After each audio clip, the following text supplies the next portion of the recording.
can we make a bigger brain so that we could act better, we could be more intelligent, we could do many more things.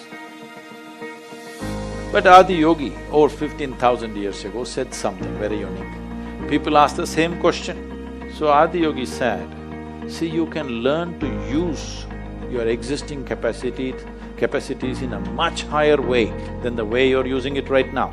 If you become more and more conscious, your body and brain, you can use it in many, many more ways than they're using right now.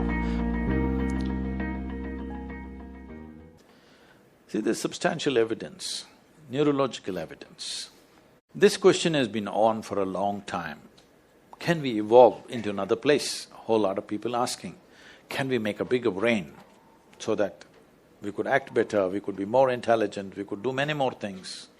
So neurologically, certain neurological scientists have explained this. See, if you want to increase the capacity of this brain, one thing is you must pack more neurons.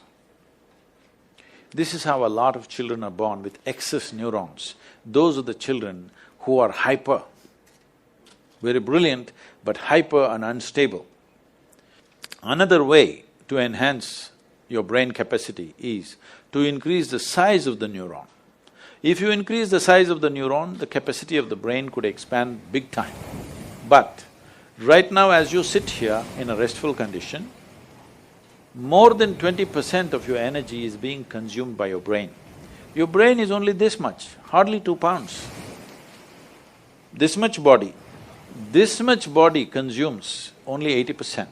This consumes 20% sitting here. If you increase the size of the neuron, the kind of energy that it will demand, the body cannot sustain. So this is what the neurological assessment is. But Adi Yogi, over 15,000 years ago, said something very unique. People ask the same question.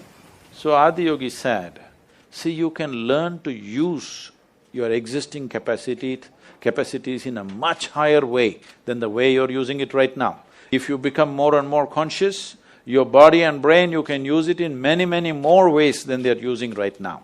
But if you have to physically or physiologically evolve, then the way the planetary systems are, some change needs to happen in the solar system, because solar system is like a potter's wheel. It has spun this and it has reached its peak. How we know it's reached its peak is, if you know something about the geometry of the solar system, you know the diameter of the moon and the distance between the earth and the moon is 108 times, and the diameter of the sun, you know those things.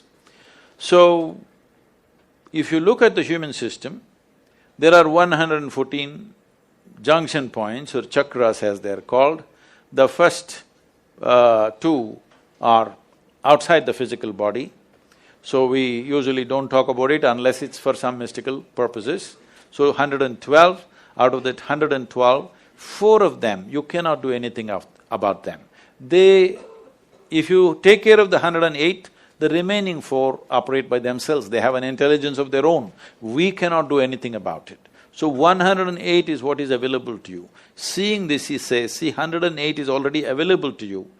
So the geometry of the solar system is like this.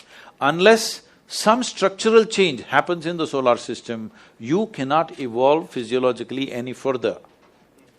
But your ability to use the same thing in better and better ways is always available to you. So if you're planning to grow this along with Elon Musk, no, but can you learn to use this better? Are we not always learning to use this better, both body and mind? Aren't we? Some people, of course, downgrade themselves as time goes by. Some people are upgrading themselves, isn't it? It's possible if you're willing.